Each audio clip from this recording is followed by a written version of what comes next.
Hola, ¿cómo están? Muy contenta de estar con ustedes nuevamente. Voy a tomar lo que dijo Mauricio en privado para robárselo. Estás muy hermosa ahí, se te ve muy bien. Muchas gracias por este ratito, Mauricio. Más que nada hacer valer tu experiencia, ¿no? Tu experiencia como psiquiatra. Yo te diría hasta como socióloga psiquiátrica, ¿no? Porque vos sos Ah, mira. una interesada de lo que significa el contacto con la familia, dada tu formación y demás, ¿no? ¿Qué nos está pasando a los argentinos con el tema de la violencia, con el tema de la crispación? ¿Es un fenómeno argentino? ¿Es un fenómeno del conurbano? ¿Es un fenómeno mundial? Vos nos dirás. Mira, en principio, bueno, gracias por tus palabras de introducción, porque es cierto que soy una apasionada por estudiar los contextos de las situaciones. Nunca me enfoco solamente en el problema, sino en el contexto del problema y, en relación a la violencia, digamos, en principio no es patrimonio de la argentinidad. Es un problema global y, a ver, la violencia tiene varias cuestiones. Por un lado, que es contagiosa, ¿sabes? Se dice que la ansiedad, el miedo y la violencia son más contagiosas, se contagian más rápidamente que los virus. Así que, por un lado, el estar en un contexto crispado hace que nos contagiemos más rápido, sobre todo si no trabajamos sobre nuestra propia crispación. Luego de haber atravesado una emergencia global como la pandemia, ¿no? Que estamos en los coletazos, pero podríamos decir que ya está terminando, digamos, se sabe, ya se sabía antes de que ocurriera la pandemia, que esto iba a tener un impacto en la salud mental y que mínimamente iba a duplicar y triplicar los problemas de ansiedad, los problemas de depresión, los problemas de estrés agudo. ¿Qué sucede? Una sociedad, una comunidad, ¿sí?, que está bajo altísimos niveles de incertidumbre, desencadena la respuesta neurofisiológica del estrés. Esto nos pone en un estado de hiperalerta, o sea, de hiperreactividad, ya hiperreaccionamos, ¿sí? Estamos como permanentemente viendo de dónde va a venir el peligro. Si a esto le sumás una crisis económica global, ¿sí? Porque el impacto de la pandemia fue lo que se llama un desastre multiamenaza. O sea, se enfocó mucho como un desastre de una amenaza biológica, de una amenaza sanitaria. Pero ¿qué pasa? La gestión de la pandemia a nivel mundial trajo grandes crisis económicas. Nuestro país, que no venía bien con esta situación, la situación económica empeoró. Si a esto le sumás lo que tiene que ver con los desastres producidos por el cambio climático, llámale el aumento de las sequías, no solo en Argentina, a nivel mundial, o de las grandes inundaciones, o sea, estamos en un contexto que favorece el hiperalerta y la irritabilidad y la hiperreactividad. A ver, Ahora bien, sí, Raúl. no, te decía, perdón que te interrumpa, porque mientras hablas compartimos imágenes de hechos que son comunes en la apertura de los informativos, que miden su rating a partir de esos hechos. Una camioneta robada por alguien que tira, alguien que muere, un cuerpo descuartizado en una valija, una chica muerta en, bueno, no sé, violencia y femicidio. Vos decís que es contagioso, que se produce en el propio entorno, pero ¿cómo llega uno a semejante violencia? No se entiende desde afuera. Bien, justamente, a ver, estamos en un contexto donde además hay cierta legitimación de la violencia, ¿sí? Hay cierta validación de que la respuesta violenta, ¿sí?, es como esperable. Vos vas a una cola de, no sé, de un cajero automático, no empieza a funcionar alguno de los cajeros, todo el mundo empieza a gritar, todo el mundo se enoja, ¿sí? Hay como ya una plataforma, ¿sí?, más baja de tolerancia. Estamos en un contexto donde está legitimado que vos le gritás a otro en el auto porque te atravesó el coche y se bajan y se agarran a las trompadas, digamos. Ahora bien, hay que poder separar algunas cosas, ¿sí? Porque, por ejemplo, que alguien fuera a disparar adentro de una escuela, hace años atrás era una rareza. Hoy por hoy son fenómenos que en otros países donde hay más accesibilidad a las armas de fuego, es cosa de todos los días. Por otro lado, ¿sí? La violencia de género, lejos de disminuir, ha ido increyendo. Y esto da cuenta, entre otras cosas, de que las políticas públicas que se implementan para reducir la violencia de género no están funcionando. Porque vos no sé, le dictás una perimetral a una persona. Podemos sacar de los noticieros o de las noticias centenar de situaciones. Le dictás una perimetral, pero no haces otra cosa que dictar una perimetral. La persona que está atravesada, ¿sí?, por una historia de violencia, por un contexto de violencia, por bajo control de los impulsos, por estructuras narcisísticas en donde si no sos mía no vas a ser de nadie. Claro. Es bien complejo ese tema, ¿no? ¿Vos pensás que va a respetar una perimetral? No va a respetar una perimetral, y lo que terminamos viendo es que la mayoría de las mujeres que fueron víctimas de femicidio tenían o alguna denuncia previa o tenían dictada una perimetral. Entonces hay una falla en la implementación de políticas públicas que realmente pueda reducir el impacto de las violencias. Entonces tenemos contextos que favorecen que estemos todos en una plataforma de mayor irritabilidad. Si a esto le sumas que las personas estamos con muy mala gestión de los impulsos, porque nos enseñan geografía en la escuela, pero a gestionar los impulsos, nada, ¿sí? Entonces terminan las cosas resolviéndose a los golpes, a los gritos, ¿sí? Cuando no, con algún arma de fuego. Y vuelvo a decir, en la Argentina todavía no tenemos demasiado esto en las escuelas porque no hay accesibilidad a las armas, pero vos vas a Estados Unidos y prácticamente todas las semanas tenés un evento de estos, ¿sí?, de alguien que agarró un arma y entró a disparar en un lugar público.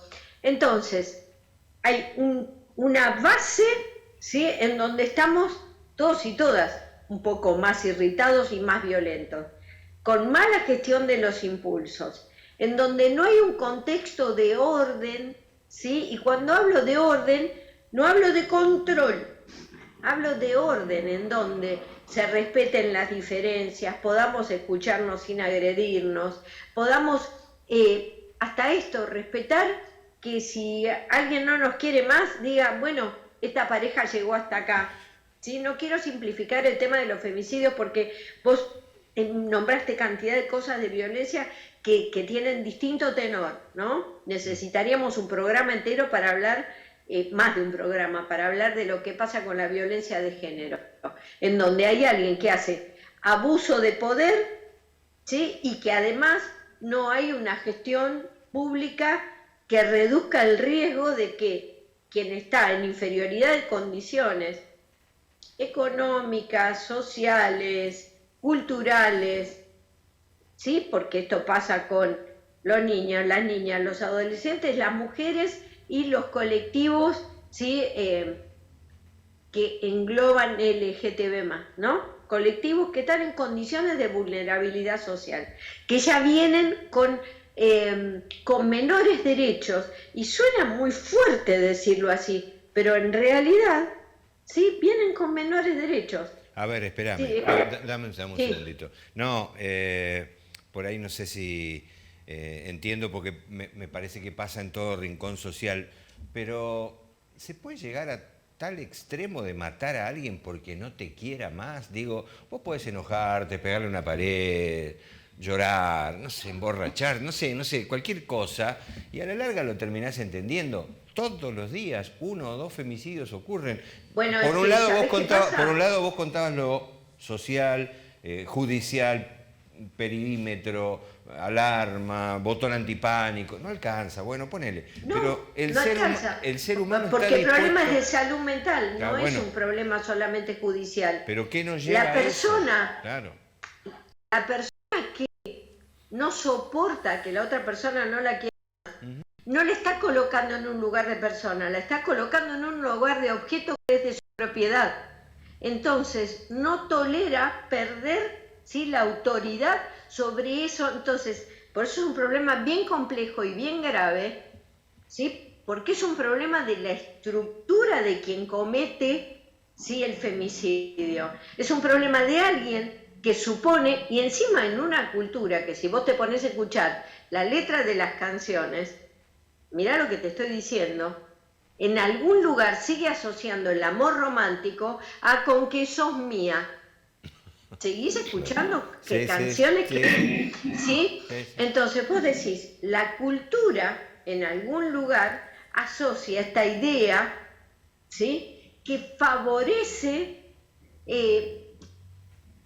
voy a decirlo fuerte, ¿no?, que favorece que siga existiendo una cultura patriarcal en donde parecería ser que las mujeres, ¿sí?, las mujeres, los niños, las niñas, porque no solamente con las mujeres, mayoritariamente lo vemos con las mujeres, pero en los niños y en las niñas y en los adolescentes lo que vemos son situaciones de violencia sexual encubiertas o denunciadas, pero casi naturalizadas, como bueno, no es una persona, no es una otra persona, es un objeto que me pertenece. Y entonces la persona que siente eso y que armó una construcción así, ¿vos te crees que porque le digan, ah, mira, vos de acá no podés pasar, No, lo va a está bien. respetar? No, vos tenés que trabajar con la salud mental de esa persona y no solo asegurarte de que no se acerque, trabajar con esa estructura psíquica, con esa persona, con ese contexto, ¿sí?, para que pueda desarrollar otras condiciones, porque sigue pensando que esa mujer, que ese niño, que esa niña le pertenece. O sea, lo toma como un objeto, lo cosifica. Claro, es mío, Sí. Mauri. Vos sabés que me encanta el tema porque uno tiene 3 hijas mujeres, o sea que la verdad que el empoderamiento que ha obtenido la mujer en los últimos años es insólito y realmente totalmente bienvenido, ¿no? Porque siempre estuvo postergada, siempre desde todo punto de vista, cosificándolas y demás. El tema del Ni Una Menos realmente fue muy positivo en ese aspecto.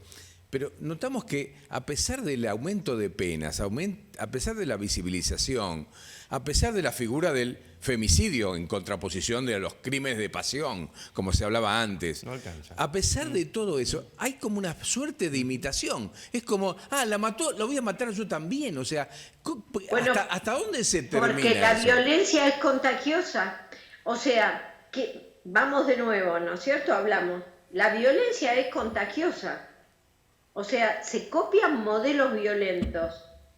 Fíjate que no solamente pasa con los femicidios y con la violencia de género, que pasa a la salida de los boliches, ¿no es cierto? De lo cual Bae fue como, yo diría, un momento de exposición máxima de algo que ya venía pasando, que sigue pasando. Que sigue pasando. ¿Sí? Pero la cuestión es, tenemos legitimada la violencia y tenemos que aceptar que la tenemos legitimada. ¿Por qué? Porque la única forma de trabajar para modificar algo es aceptar que pasa, porque si la metemos abajo de la alfombra no la vamos a modificar. Pero a su vez, si bien hemos avanzado en la expresión, todavía no se termina de abordar el problema de qué le pasa a los varones con conductas violentas. ¿Qué sucede cuando además seguimos educando a los varones con que llorar es de débiles, con que expresar emociones no está bien, que la fuerza es una fuerza física, porque lo que vemos en la expresión a la salida de los boliches también es esto mismo, digamos, la expresión de la fuerza física respecto de los que se sienten más fuertes respecto de los que se sienten, de los que están en condiciones de debilidad, ¿no? Vos fijate cómo se instala esta cultura cada vez más, y si no abordamos el problema de qué le pasa al violento, esto no se va a solucionar con medidas judiciales. Con medidas judiciales podés reducir un poco. Ahora, hoy, Sí. hay un ruido, ¿se escucha bien? Más o menos. Hoy por hoy todavía se piensa que el hombre no tiene que llorar, que es superador, que es el macho. Me parece que hoy ha cambiado mucho. Entiendo que puede haber generaciones que les cueste más el cambio, pero hay paridad en el pensamiento, lo que decía Mauricio también. Bueno, si él lo hizo, yo también lo hago, pero con lo que significa eso, llegar a eso. Bueno, me piden una pausa. Así que te quedas un cachito, Silvia, tenemos buen tiempo para otro bloque Sí. más y poder desarrollar, vamos a dejar algún camino, no digo optimista, pero por lo menos de visibilizarlo mejor, ¿no? Vos viste que los informativos viven de esto, las Sí. aperturas de un informativo de la hora 13, del mediodía de una familia que almuerza y mira la tele, son Que 15. además es tóxico, también contamina, ¿eh? Bueno, no deberíamos ver esto, ¿eh? Son 15 minutos es el que más mide, robo, violencia, Es descuartizamiento. que lo que dice Silvia, eso mantiene el hiperalerta, ¿no? O sea, Exacto, te uno lo se pone más a la estimula. defensiva, ¿no? Exacto, te lo estimula y te vuelve más irracional, más violento, ¿sí? Es como si el prefrontal se te inundara de rojo y viste que encima te gritan. Yo digo, ¿por qué nos gritan en los noticieros? ¿Por qué nos gritan en la tele? El pase, digamos, de la femineidad al feminismo y algunas veces con posiciones realmente muy terminantes que incluso, no sé, engloban como una suerte de oposición a lo masculino o de bronca hacia el hombre, ¿no? O sea, posiciones extremas. O sea, A ver. está muy bien el empoderamiento, pero de pronto se nota una posición realmente no solamente antimachista, sino anti-hombre, anti-masculino, que realmente muchas veces lleva a que la gente se sorprenda porque está de acuerdo con el empoderamiento, pero ve posiciones extremas que de pronto también lo abruman, ¿no? No se siente cómodo en esa instancia y se abre, ya que está de moda, una especie de grieta de género. Mira, el tema es bien complejo, digamos, ¿no? Porque estamos como en un proceso de transición, todo lo que tiene que ver con una sociedad patriarcal a la que venimos sometidos, te diría inoculados desde muy pequeños, porque hay muchas cosas. Mira, yo te voy a dar un ejemplo, ¿no? Que me viene ahora al pensar. Se habla todo el tiempo de la primera dama. ¿Vos escuchaste hablar alguna vez del primer No, caballero, no, el primer marido? ¿Cómo? no. O sea, tenemos naturalizado pensar en la primera dama. Entonces, claro, ¿qué pasa? Frente a esa cultura que tenemos tan inoculada, con arquetipos que ni los pensamos, ¿sí? Porque de hecho, bueno, ¿y cómo estaba vestida la primera dama? De donde fuera, ¿sí? O cómo estaba vestida la princesa. Casi nadie se pone a ver cómo estaba vestido el señor de la escena. Entonces, ¿qué pasa? Frente a toda esa inoculación cultural, obviamente hay momentos en donde se toman posiciones extremas, pero también tiene que ver con poder salirse de naturalizar, digamos, todos los extremos, todos los fundamentalismos conducen a la violencia, porque de alguna manera es la supresión del que no piensa como yo. Y creo que tenemos que lograr, volviendo al tema de la violencia, es compartir un mundo en donde se pueda respetar a la otra persona, sea hombre, mujer, varón, cis, no determinado, dentro del colectivo LGTB+, digamos, no quiero dejar a nadie afuera, ¿sí? Lo cual es medio como imposible porque pertenecemos a una generación en donde todo esto también nos resulta como relativamente nuevo, por más que vengamos trabajando en lo que yo llamaría la igualdad de derechos. La igualdad de derechos de las personas, y no importa ni la edad, ni el género, ni la creencia. Tenemos que trabajar por una sociedad, por un mundo con igualdad de derechos, porque buena parte de las violencias son violencias que se ejercen subrepticiamente. O sea, nosotros vemos el hecho cúlmine de la violencia, ¿no? Como es un asesinato, como es un femicidio, que es una violencia, ¿sí?, por causa de género. Ese es el hecho cúlmine.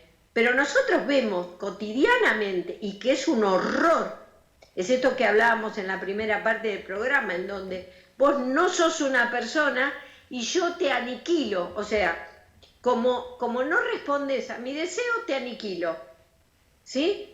Pero si nosotros vamos a otras violencias enormes, pero de estas subrepticias, no las que se dan en el bullying cotidianamente en la escuela, en las que se dan en el transporte público por el color de la piel, en las que se dan por la apariencia física, A ver, tenemos que ser muy conscientes de que vivimos en un contexto inundado de violencias, que las violencias, como decía Raúl, son contagiosas, porque antes de ir a la pausa hablábamos de cómo nos bombardean de noticias violentas, ¿sí?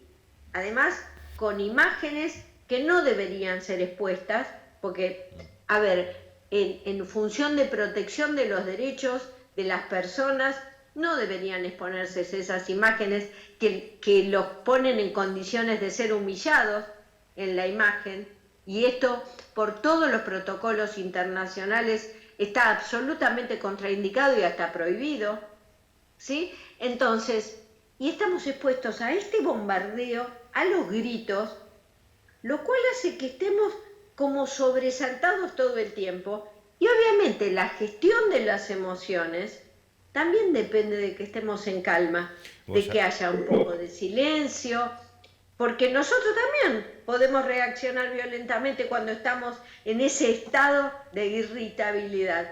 Por eso yo insisto tanto que la educación y para esto la institución escolar, la cultura, los clubes, los lugares donde nos socializamos, tendrían que ser como la cuna, no solo las familias, porque muchas veces las familias vienen de historias de violencia y no tienen herramientas para cortar esa historia, ¿sí? Entonces, los lugares institucionalizados que nos enseñan a gestionar las emociones, a respetar las diferencias, a respetar las identidades, a escucharnos con respeto, a no caer en fundamentalismos.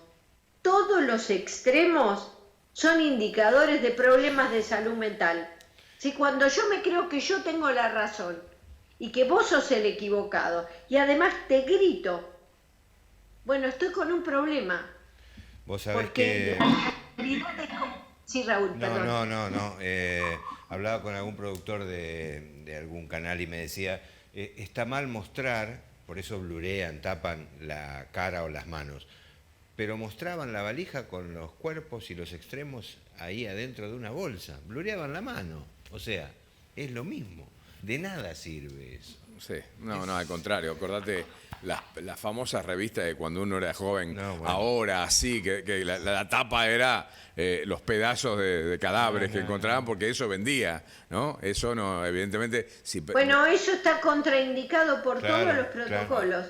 Yo en esto que decías al principio, Mauricio, una de las cosas que más me ha apasionado en mi especialización para trabajar en contextos de emergencia y de desastre es poder estar dentro de las comunidades cuando acontece un desastre.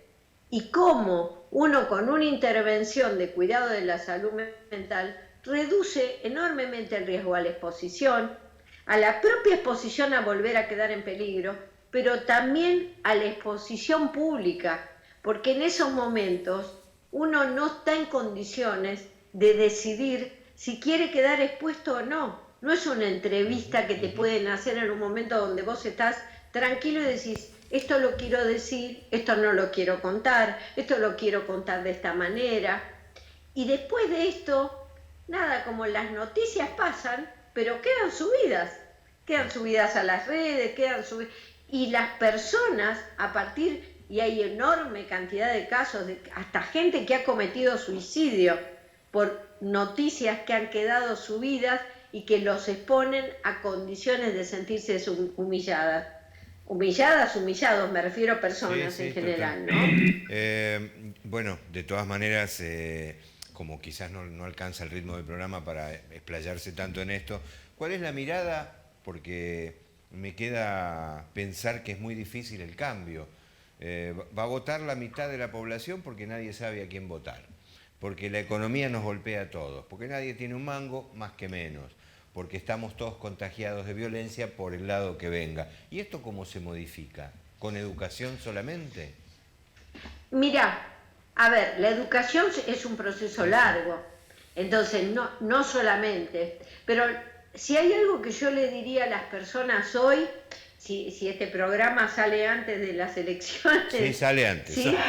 Sí. Perfecto, sí, les diría que se desapasionen un poco y que elijan pensando que es difícil porque se sabe que la mayoría de las decisiones uno las toma, sí, con esa parte del cerebro que no controla, sí, con esa parte apasionada, y de pronto estamos inoculados de situaciones y entonces decidimos, a veces hasta podemos decidir porque el otro representa el enojo que nosotros tenemos. Pero atención, porque esa parte de nuestro cerebro no racional, ¿sí?, es también la que nos lleva muchas veces a estrellarnos contra la pared. Entonces, este es un momento como para ver cómo logramos gestionar nuestro propio enojo, que no lo descalifico. ¿Cómo no vamos a estar enojados, desilusionados, claro. irritados? ¿Sí? O sea, no estoy descalificando esa emoción. Lo que digo es, encontremos una estrategia para estar en el mejor contexto posible interno, juntémonos con amigos a conversar, a escucharnos, ¿sí? Sentémonos a relajarnos, a tener un momento amoroso con la familia, o sea, a buscar la forma, ¿sí?, de que no sea el impulso el que comande las decisiones, porque cuando el impulso comanda las decisiones, el riesgo de cometer un error es enormemente mayor.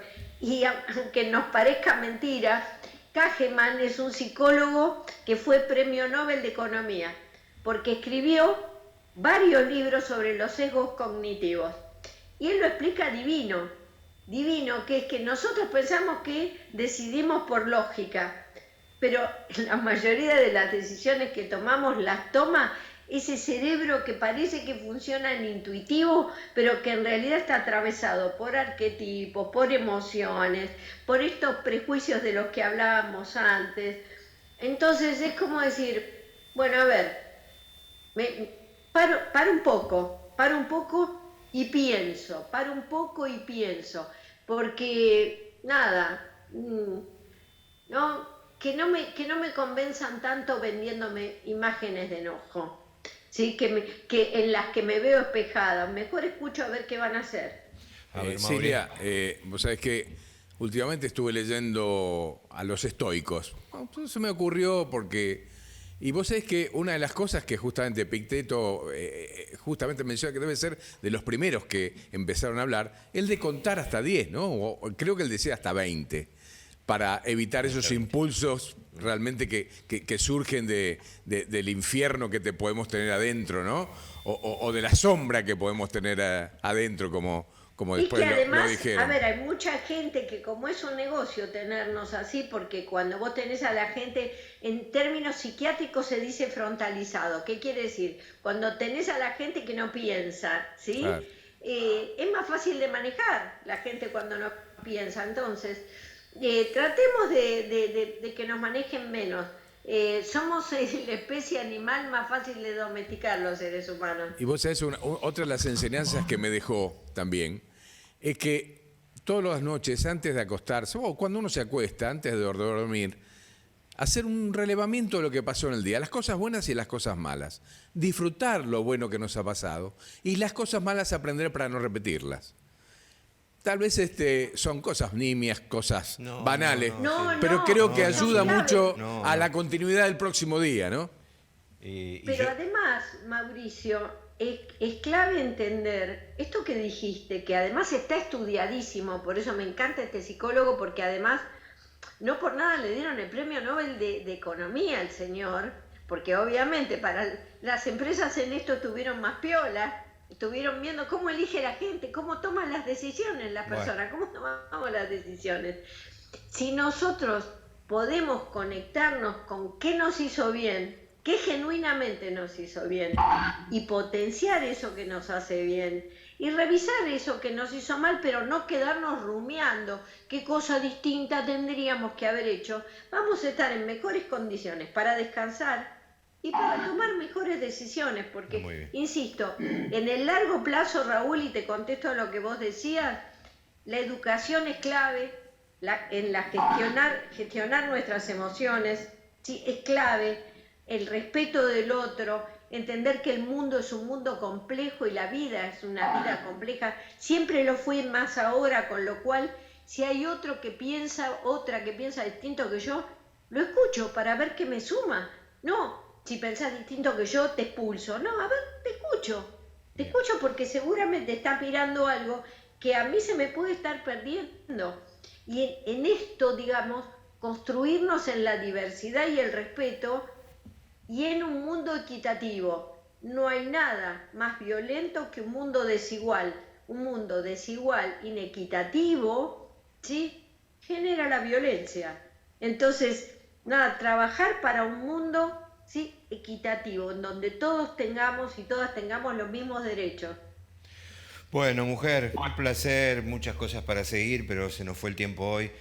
Autorreferencia, pensando un poco en lo que decía Mauricio. Hace un tiempo que me ocurre, y es un mecanismo automático mío, tomar de cosas pequeñas que fueron buenas, pero pequeñas, ni siquiera las nombro por lo tonta que son, y me ayudan a que la mirada hacia las cosas adversas, bueno, uno las toma de otra manera. ¿Será que estoy grande también? Silvia... no hay cosas que sean pequeñas ni tontas, porque la vida es la sumatoria de esas cosas. ¿Ves que es bueno hablar con ella? Escúchame, tengo que cerrar, pero quiero a Mario Riorda, tu amigo, que hizo una presentación interesantísima en la televisión pública el pasado fin de semana, a través tuyo, decírselo, alguna vez lo tendremos. Y además quería que saludes, vos tenés un odontólogo que te atiende toda la vida. Ayer tuviste una intervención muy larga y estás ahí impecable. ¿Querés nombrarlo, por favor? Sí, el doctor Norberto Lombardo, es mi genio. Lo vengo siguiendo desde hace casi 40 años. Él se va mudando y yo lo sigo. Sí, es un genio total. Se va mudando para no verte, vos sabrás, pero bueno, vos lo seguís.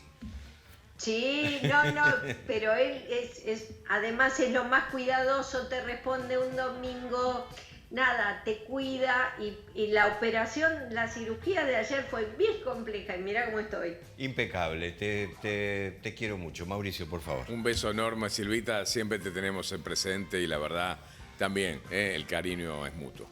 ¿Nos prometés que la próxima te sentás con nosotros acá? Sí. Dale, listo. Beso, a cuidarse. Palabra. Beso grande. Muchas gracias.